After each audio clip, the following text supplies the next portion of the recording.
بعد بسم الله الرحمن الرحيم، الصلاة والسلام على أشرف المرسلين. سلام الله عليكم جميعا.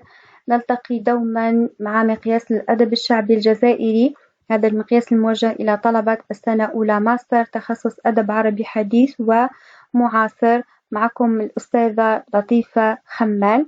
بالنسبة لهذا المحور، بطبيعة الحال هذا المحور الثاني من برنامج مقياس الأدب الشعبي الجزائري، فقد وسم بقضايا التباين والتماثل والتأثيرات والتبادلات بين الأدب الشعبي والأدب الرسمي. من منطلقه ستكون لنا وقفة مع الأدب الشعبي، الأدب الرسمي، أيضا مواطن التوافق واللا توافق والتبادل بين الأدبين.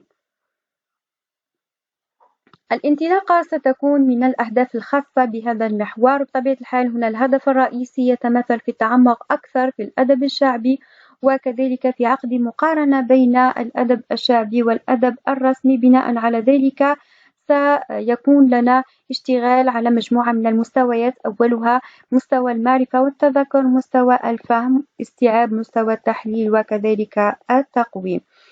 دوما ما قلنا بأن موضوعات الأدب الشعبي عامة والأدب الشعبي الجزائري خاصة هي غنية، وكذلك عوالمها إبداعية متفردة. وبطبيعة الحال لأن هذا الحقل المعرفي مستفيض الأطراف، فمن يغوص فيه سيجد مناحي متنوعة. هذه المناحي التي يفرضها السياق وكذلك تقاطعاته، وهنا في هذا المسار سيأخذنا البحث وسيأخذنا أيضا هذا المحور إلى أن نتقاطع مع ونتعالق مع الأدب الرسمي. ضمنت لكم في هذه المحاضرة صورتين تعكس الأدب الشعبي والأدب الرسمي، وبطبيعة الحال هنا النماذج كثيرة ومتعددة لا تقتصر على ما تم ذكره. إضافة إلى ذلك أوردت خريطة ذهنية لهذا المحور. لننتقل للحديث عن الأدب الشعبي والأدب الرسمي.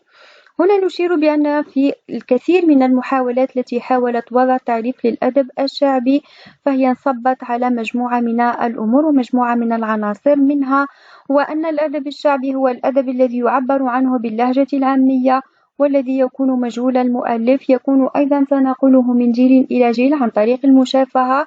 بالتالي هنا الناظر إلى هذه التحديدات يلفي بأنها قد اشترطت المجهولية، مجهولية المؤلف، كما أنها أيضا اشترطت التناقل شفهيا والتواتر جيلا عن جيل. وهذه الشروط بطبيعة الحال تصح ربما عما كان يطرح في الفترة السابقة، أما الآن فالمعطيات تغيرت، ذلك لأن المهتمين بشأن الأدب الشعبي قد انصرفوا إلى دراسته وكذلك إلى تسجيله والبحث عن مؤلفيه ودراسة حياتهم وبيئاتهم، ومن ثم سعوا جاهدا لكي يطبع وينشر على الناس. بالتالي هذه التحديدات التي أشرنا إليها هي تلغي ما هو مطبوع وما عرف مؤلفه لتنصرف إلى الشكل أكثر وإلى اتخاذ العامية وسيلة له.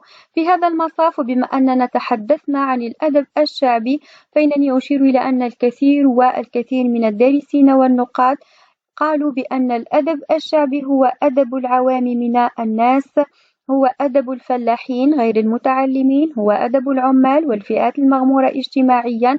طبيعة الحال أدب هذه الفئة من الناس هو صورة ناطقة لبيئتهم ولتفكيرهم، هو أدب المحرومون من الثقافة، أدب الفئات المغمورة اجتماعيا، الجهل مخيم عليهم والانغلاق، هذا الذي سببته الفوارق الاجتماعية، وهو ما شجع على ظهور اللهجات وأنتج أدبا أساسه الجهل والانغلاق. يمتاز بماذا؟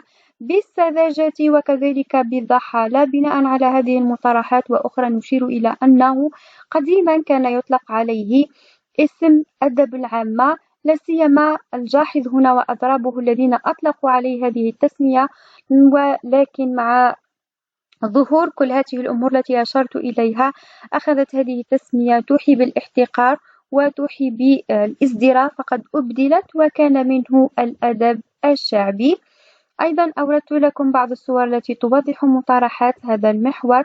لننتقل إلى الحديث عن الأدب الشعبي، وإن كانت لنا تقاطعات كثيرة مع ضبط اصطلاح الأدب الشعبي، إلا أنني هنا ارتأيت أن أنتقي بعض مما قاله عبد الصمد بالكبير في مقاله الموسوم بالأدب الشعبي مهاد نظري تاريخي، هنا يقول: اكتشفت في الآداب الشعبية كنوزا من الحكمة والخيال والحس الطبيعي والتلقائية والصدق وانتقاء هنا تزكية وتثمينا لما أصبو إليه. بالموازاة مع هذا فقد انتقيت لكم نموذجا من الشعر الشعبي أترككم تنصتون إليه. سلوا عيني نقول استغفر ونقول بذنك يا قهار، وسهل لي مفتاح لفظة نبداها، سهل لي نبدأ ونتكلم بجهار ونرفع صوتي نقول كلمة ترضاها. الصلاة تعلن بشرق الأنوار، شافع الأمة وجهه يرعاها، نسلم للصلاح في هذا القفار علماء والدعاة نسعد برضاها، ونستسمح السامعين في ذو الأقطار، ونرحم على الغائب لا ننساها، ساش الخاطر بينكم حكمة الأقدار وساعة. لننتقل منه إلى الأدب الرسمي، والأكثر من ذلك إلى ابن الثقافة الراقية، هذا الذي أنتجته الطبقة المتعلمة، هذا الذي لا يتم الإبداع بأدواته إلا بعد تعلمها وتلقيها في مدارس لسنوات طويلة وعلى يد أساتذة متخصصين. وبطبيعة الحال هنا هذا الأدب أو هذا النوع من الأدب الخاص يكتسب صفته الرسمية بما تكفله وترعاه له وسائل ومؤسسات الدولة. وبالموازاة مع ما تم ذكره أترككم تستمعون أيضا لنموذج من الشعر الرسمي.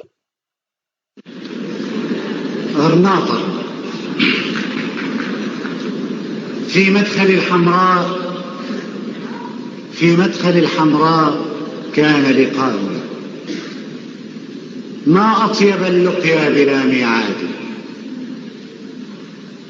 عينان سوداوان في حجريهما تتوالد الأبعاد من أبعاد. هل أنت إسبانية؟ سألتها، قالت وفي غرناطة الميلاد. من هذا النموذج سننتقل للحديث عن مواطن التلاقي واللا توافق والتبادل بين الأدب الشعبي والأدب الرسمي، وسنشير إلى أهم النقاط التي أثيرت في هذا الموضوع. وأول هذه النقاط هي الشفوية والتدوين.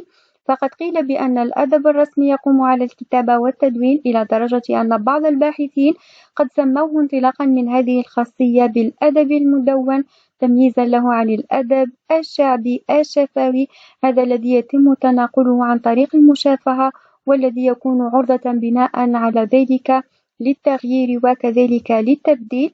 وهنا تركت لكم في مصاف هذه المحاضرة العديد من الآراء، فقط أنوه إلى شيء، هو أن هذه النقطة تحتاج منا إلى وقفة وإلى تفصيل، ذلك لأن الأدب الشعبي بدوره قد تم تدوينه لا سيما في الفترة الأخيرة، عدا عن ذلك الأدب الرسمي هو بدوره قد كانت منطلقاته لا سيما في العصر الجاهلي من ما هو مشافى، يعني كانت الانطلاقة من المشافى، لذلك هذه النقطة فهي مشتركة بين الأدبين. لننتقل إلى نقطة أخرى ألا وهي أداة الأدبين. فأداة الأدب الرسمي هي اللغة الفصحى، بينما لغة الأدب الشعبي هي اللغة العامية، لغة التخاطب والتواصل بين الأفراد وكذلك الجماعات. مع هذه النقطة بدورها تقودنا إلى الحديث عن أمور أخرى. أولها هو أن ليس كل ما كتب بالفصحى ينتمي إلى الأدب الرسمي، إذ نجد في تراثنا العربي كتب ومؤلفات قد دونت باللغة العربية الفصحى، وهي مع ذلك تصنف ضمن أشكال التعبير في الأدب الشعبي. لنا هنا ألف ليلة وليلة وكذلك السير العربية المشهورة وغيرها من الأمور الأخرى. بالتالي هنا في هذا المصاف الفصحى لم تشفع لهذه الآثار الأدبية إلا أن تكون أدبا شعبيا، عدا عن ذلك ليس كل ما كتب بالعامية يعد أدبا شعبيا، فالكثير من الأعمال الأدبية بالرغم من عامية طابعها فليست شعبية.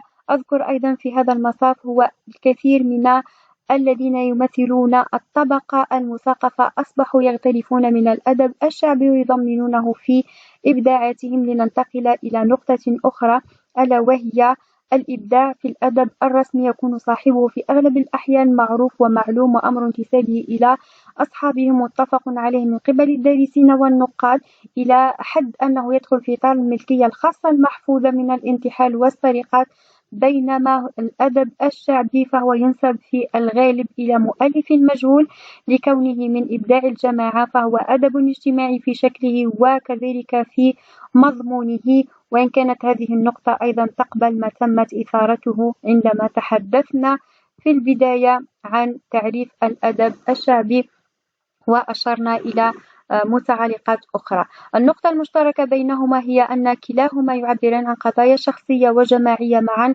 لأن المبدع فرد قبل أن يكون جزءا من الجماعة التي ينتمي إليها، يستمد منها مادة إبداعه من خلال رؤيته وتأمله لذوات الآخرين. لنشير إلى شيء آخر في هذا المصاف، ألا وهو الخاتمة. بطبيعة الحال هنا بالحديث عن هذا السياق نشير إلى ضرورة إعادة النظر في بعض المفاهيم المغلوطة التي تحاول إحداث قطيعة بين ثنائيتين الأدب الرسمي وكذلك الأدب الشعبي.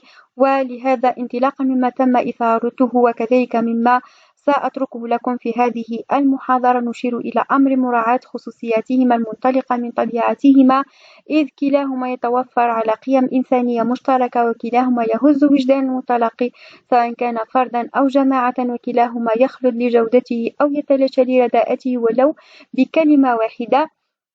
وبطبيعة الحال كلاهما يدخل في مجال واحد هو نتاج الأدب الإنساني. أما ما يقال فيما يخص فردية الأدب الرسمي وجماعية الأدب الشعبي، فأيضا كتابة الأدب الرسمي وشفهية الأدب الشعبي وما إلى ذلك من الفوارق فتعتبر من باب خصوصية هذا الأدب أو ذاك لغير، دون أن نمس بجوهر العلاقة التي تربطهما وكذلك بالوظيفة الفنية والإنسانية المشتركة التي يطلعان بها في كل زمان وفي كل مكان. أترك لكم قائمة المصادر والمراجع التي تم الاستناد إليها في هذا المحور. وختاما أشكر لكم حسن الإصغاء. لكم مني أزكى التحايا والاحترام والتقدير. كانت معكم الأستاذة لطيفة خمان، كلية الأدب واللغات، جامعة محمد شريف مساعدية سقهراس.